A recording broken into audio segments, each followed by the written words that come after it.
আহনাফ, আমরা এখন এক্সারসাইজটা শুরু করি। ওকে। তুমি যখন খ বলবে বা ঘ বলবে এই কাগজটা কিন্তু নড়তে হবে। নুন হবে।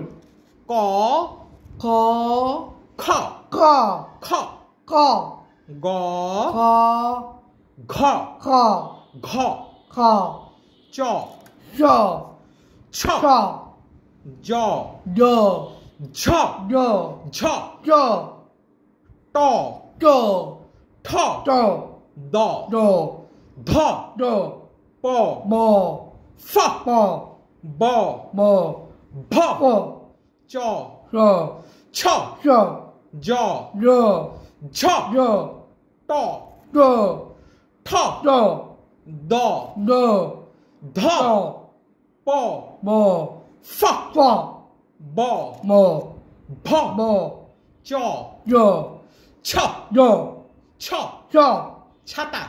ছাতা ওকে। ট ট ঠ ড ঠোঁট। ডোট। ওকে, ভেরি গুড আহনাফ। বাসায় রেগুলার প্র্যাকটিস করবে। ঠিক আছে। ওকে।